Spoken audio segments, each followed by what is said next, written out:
Cantonment यानी कि छावनी एरिया से हम सब परिचित हैं कि छावनी क्या होती है। भारत में इन छावनियों का निर्माण शुरू हुआ था अंग्रेजों के ज़माने में। 1765 में पहला कैंटोनमेंट बैरकपुर में भारत में स्थापित किया गया था। लेकिन जितना पुराना इन कैंटोनमेंट का इतिहास है, जिन नियमों के अंतर्गत यहाँ पे जो काम है वो होते हैं, वो भी काफी पुराने हैं।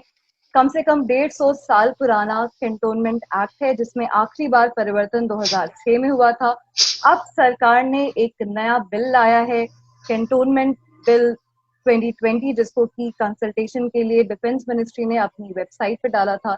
जहां पर एक तरफ कैंटोनमेंट एरियाज में सिविलियंस अक्सर शिकायतें होती है उनकी, और कैंटोनमेंट के प्रोसेस को ज्यादा डेमोक्रेटाइज करने की मांग सामने आती रही है, वहीं इन इलाकों में रहने वाले जो गरीब लोग हैं उन तक अक्सर सरकारी स्कीम्स जो हैं उनका फायदा नहीं पहुंच पाता है, क्योंकि ये इलाके म्यूनिसिपैलिटी के अंतर्गत नहीं आते हैं।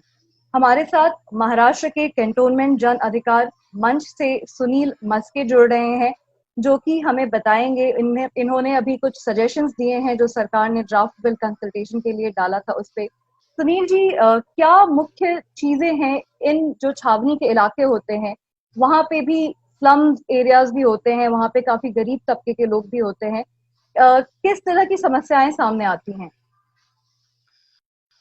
देखिए कि ये कंटोनमेंट बोर्ड एरिया जो है डिफेंस मिनिस्ट्री से जुड़ा हुआ है, और डिफेंस मिनिस्ट्री हमारे सेंट्रल गवर्नमेंट का एक भाग होता है, मिनिस्ट्री होता है डिफरेंट। लेकिन वो डायरेक्टली हमारे स्टेट गवर्नमेंट से जुड़ा ना होने के कारण स्टेट की कोई भी चीजें जो है, डेवलपमेंट स्कीम जो है, वेलफेयर स्कीम्स जो है, यहाँ के रहने वाले लोगों को नहीं मिलती। यहाँ का कारोबार जो है डिक्लेयर एरिया कहा जाता है वो कंटोनमेंट बोर्ड एरिया को। तो वो कारोबार वो डिक्लेयर एरिया में कंटोनमेंट एक्ट 2006 के तहत, जो उसके पहले 1924 में आया था कानून, उसी के तहत वहां का कारोबार चलाया जाता है। इसीलिए छोटी छोटी चीजों को भी लेकर हमें ये कहा जाता है कि आप आपके सांसद से मिलिए, और सांसद के जरिए आप सेंट्रल गवर्नमेंट के साथ अगुवाई कीजिए, और आप छोटी छोटी चीजें पा ले सकते हैं। और हमेशा ये कहकर नकारा गया है स्टेट गवर्नमेंट की तरफ से कि आपका और हमारा कोई संबंध नहीं है। इसलिए यहाँ पे एजुकेशन की सुविधा नहीं है, यहाँ की बाल मजदूरी है, बाल विवाह के ज्यादा केसेस है, महिलाओं और बच्चों के लिए, जैसे कि हमारे डिस्ट्रिक्ट काउंसिल और म्युनिसिपल एरिया में जो है वुमेन और चाइल्ड डेवलपमेंट कमेटी होती है बच्चों और महिलाओं के विकास के लिए, यहाँ पे छावनी एरिया में वो कमेटी नहीं है। दूसरी बात है कि नागरिक सुविधा के लिए, विकास के लिए कोई जिम्मेदारी अपनी नहीं मानता है। हर छावनी एरिया में जो लोग लाखों की तादाद में बसे हैं, वो अक्सर सर्विस प्रोवाइडर है जो मिलिट्री ऑफिसर ने लाए गए हैं यहाँ पे। जी। उनको जगह दी, यहाँ पे आप रहिए, इसका टैक्स भरिए, आपका इसका लाइट बिल भरिए, लेकिन ये जगह जो है हमारे नाम पे होगी, और जब चाहे हम आपको यहाँ से इवाक्यूएट कर सकते हैं।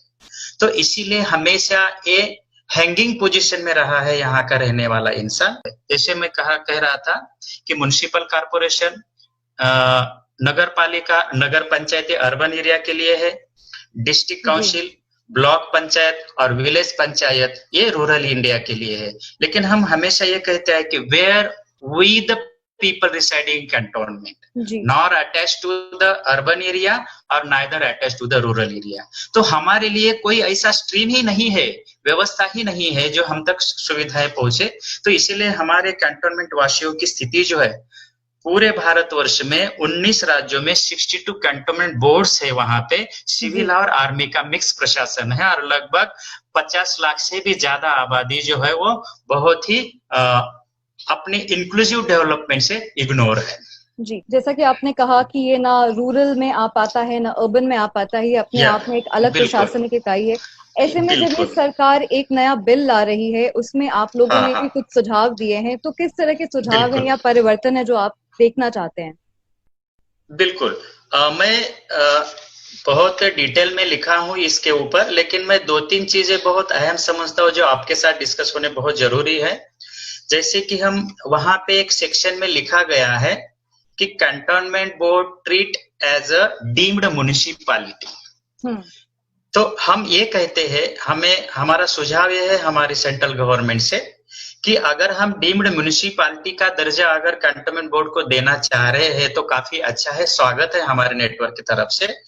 लेकिन हम ये भी इसके साथ में मानते हैं और हम आपसे रिक्वेस्ट करते हैं कि इसमें ये बदलाव होना चाहिए कि जैसे हमारे अदर गवर्नेंस में, जैसे म्युनिसिपल कॉर्पोरेशन में जो प्रेसिडेंट होते हैं यानी वहां के मेयर होते हैं, और डिस्ट्रिक्ट काउंसिल में डिस्ट्रिक्ट के प्रेसिडेंट होते हैं जो लोगों से चुन के आए हुए होते हैं यानी इलेक्टेड बाय द पीपल। तो इसी तरह से हमारे छावनी एरिया के भी जो प्रेसिडेंट है वो लोगों से चुन के आने चाहिए और इलेक्टेड बाय द पीपल होने चाहिए। तो एक बहुत महत्वपूर्ण मुद्दा है।